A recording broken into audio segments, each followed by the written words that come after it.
Some houses are built of brick and stone, but some are built on secrets, curses, and things that refuse to die.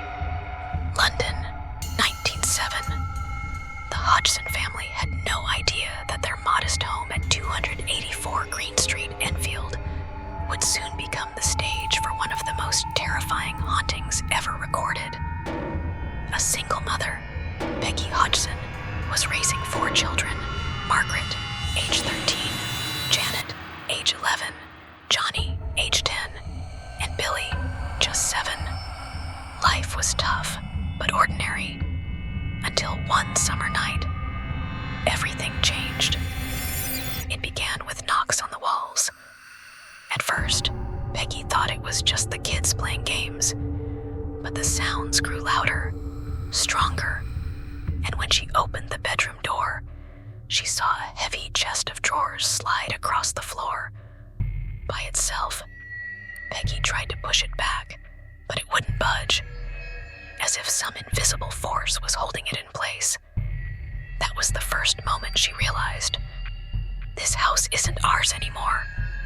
The haunting of Enfield was just beginning, and what followed was a nightmare of flying objects, levitating children, ghostly voices, and demonic possession, witnessed not just by the family, but by neighbors, journalists, and researchers from around the world. This is the true story of the Enfield Poltergeist. Stay with me, because once you enter this house, you may never come out the same. At first, the family tried to ignore it.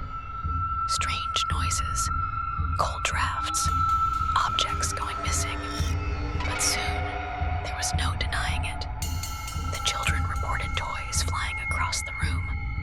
Marbles and Legos shot through the air, hitting walls and even people. But when picked up, they were strangely warm to the touch. Doors slammed shut on their own. Beds shook violently in the night. And then came the voices. Janet and her sister, Margaret, often woke to the sound of deep growls coming from the darkness of their room. Neighbors were called, and what they saw terrified them. One night, a local woman rushed over after hearing screams. She claimed she saw chairs moving across the floor by themselves. Another neighbor swore that he watched a sofa levitate off the ground. This was no longer just the imagination of children. Word spread fast. And soon, the local press arrived. Photographers and reporters set up cameras in the house, and what they captured would shock the world. One of the most chilling photographs ever taken shows Janet Hodgson being hurled from her bed, caught in midair. Skeptics claimed she jumped, but her twisted expression of terror tells another story. And yet, this was only the beginning, because whatever haunted the Hodgson family seemed to have chosen Janet as its main target. The case caught the attention of the Society for Psychical Research, Britain's leading group of paranormal investigators. Among them was Maurice Gross, who moved into the Hodgson home for months. He witnessed countless events firsthand: flying objects, eerie voices, and Janet's violent trances. Recordings were made, photographs taken, and still, the phenomena continued. But not everyone was convinced. Some skeptics claimed that Janet and her sister faked the activity. Indeed, Janet later admitted that on a few occasions, she and Margaret tried to test the investigators by exaggerating events. But when asked how much was fake, Janet calmly replied, maybe 2%. The rest was real. Even the famous American demonologists, Ed and Lorraine Warren, visited the Enfield house. Lorraine declared that she felt the presence of something inhuman, something evil. Ed warned that the family was dealing with a force that wanted to destroy them. Over the 18 months of the haunting, more than 30 people, including neighbors, journalists, and researchers, claimed to have witnessed events. Some saw Janet levitate, others heard the voices, and nearly all felt the oppressive darkness that seemed to hang in the air. The debate continues even today. Was it real, or one of the most elaborate hoaxes in paranormal history? But for the Hodgson family, it didn't matter what others believed. They were living the nightmare. After nearly 2 years of terror, the haunting began to fade.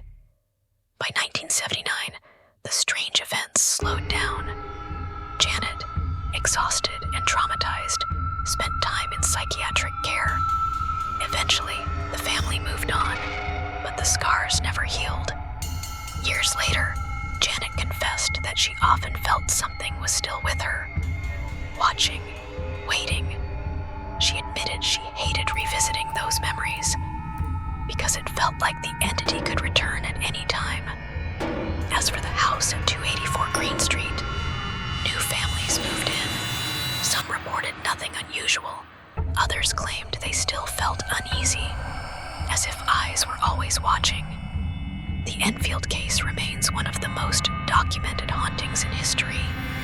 Tapes, photographs, testimonies. There is no shortage of evidence, and yet, the mystery remains unsolved. Was it the spirit of Bill Wilkins, a poltergeist feeding on fear, or something darker, something demonic that simply decided to leave when it was finished? Whatever the truth, the Enfield Poltergeist continues to inspire books, documentaries, and even Hollywood films like The Conjuring 2. But for the Hodgson family, it wasn't a story.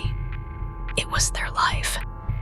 And for Janet, it was a reminder that sometimes the scariest monsters aren't the ones hiding under your bed.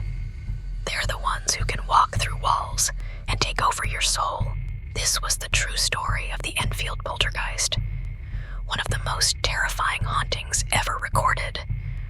But remember, some stories never end. They only wait for the next victim. If you want to explore more haunted tales, true horror, and cursed legends, subscribe to Cursed Chronicles. Like this video, share it with fellow horror lovers, and don't forget to subscribe. Because in the world of Cursed Chronicles, the darkness is always waiting.